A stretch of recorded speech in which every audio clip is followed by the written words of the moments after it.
All right, let's unpack a truly game-changing concept today. We're diving deep into Chapter 5 of Napoleon Hill's classic Think and Grow Rich. It's all about specialized knowledge.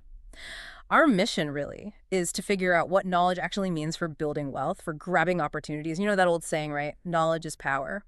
Well, Hill kind of challenges that directly, and honestly, that's where it gets really interesting. It really does. What's fascinating, I think, is how Hill redefines things. Yeah. Not just knowledge, but what it even means to be truly educated in a way that actually, gets results in the real world. Okay, so the core idea, it's that knowledge itself isn't automatically power. It's more like potential power. Exactly. It only becomes real power when it's like intelligently organized and aimed through practical plans at a specific goal. Hill makes this distinction, right, between general knowledge. The kind maybe university professors have loads of. Right. Encyclopedic brains, but maybe not always translating to big money. Yeah. And then there's specialized knowledge. And that's the key. It's not just what you know or how much. It's how you organize it and use it for a definite purpose. That's the missing link, Hill argues, in a lot of education. Yeah, the practical application. It's like knowing ingredients versus actually baking the cake. You need a recipe, a plan. So, educated. Hill digs into the word itself, from the Latin educo. Oh yeah, that's interesting. It means something like to draw out or to develop from within. So an educated person isn't just full of facts. No, it's someone who's developed their mind to get what they want, basically. Yeah. Without stepping on anyone else's toes, of course. It's about using your internal resources. And the Henry Ford story perfectly illustrates this. Remember that, during a libel suit. Oh, absolutely. Classic story. The lawyers were trying to paint him as, well, ignorant, asking him all these obscure general knowledge questions like, who was Benedict Arnold?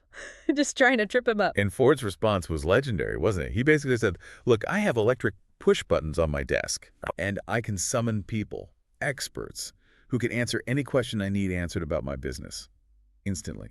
His point was brilliant. Why should I clutter my own mind with general information? When I know exactly where to get the specialized knowledge I need, and crucially, how to organize it towards my goals. It's the ultimate demonstration of leveraging a mastermind group, right? That network of expertise. Precisely. Andrew Carnegie did the same thing. He didn't possess all the steel-making knowledge himself. He surrounded himself with people who did. And this connects directly back to you, the listener. It's liberating, really. It is. Building wealth doesn't mean you have to personally know every single detail. No, it's about knowing how to find that knowledge, how to direct it, how to bring it together. It also kind of levels the playing field, doesn't it? Totally. Think about people like Ford or Edison, very limited formal schooling for both. But they mastered this principle. They knew how to acquire and apply specialized knowledge. So how do you get this knowledge? First step, according to Hill, is decide exactly what kind you need and why. What's the definite purpose? Right. Clarity first. And your sources, they're everywhere, really. Your own experience is one. Other people, your mastermind group again? Colleges, libraries, sure. But also specialized training, night schools, home study courses. And the critical part, always, is that this knowledge has to be organized and put into use. Just having a degree, if it's just a pile of miscellaneous facts, doesn't guarantee much. Yeah, the world's changed. Hill saw this even then, post-economic collapse. Robert P. Moore from Columbia noted the rising demand for specialists. Exactly.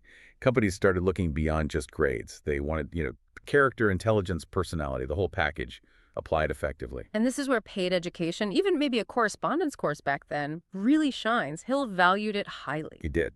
Because it teaches more than just facts. It builds self-discipline, habits of making decisions, being prompt, taking action. And that crucial habit of finishing what you start. Employers see that dedication, especially with home study. They see ambition, leadership potential. Absolutely. It signals something about your drive. And we see this applied in amazing ways. Like Stuart Austin Weir, he was over 40, an engineer, decides he wants to be a lawyer, acquires the specialized knowledge strategically, and in just 2 years, builds a lucrative practice. Amazing. Wow. That's focus. Or the story of the unemployed grocery salesman.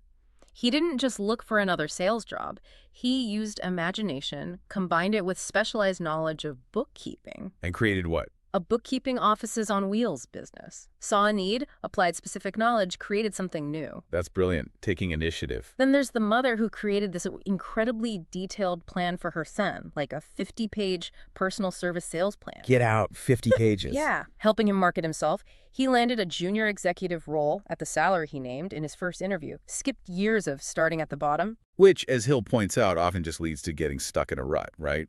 Kills ambition. Sometimes it pays to aim higher from the start. Absolutely.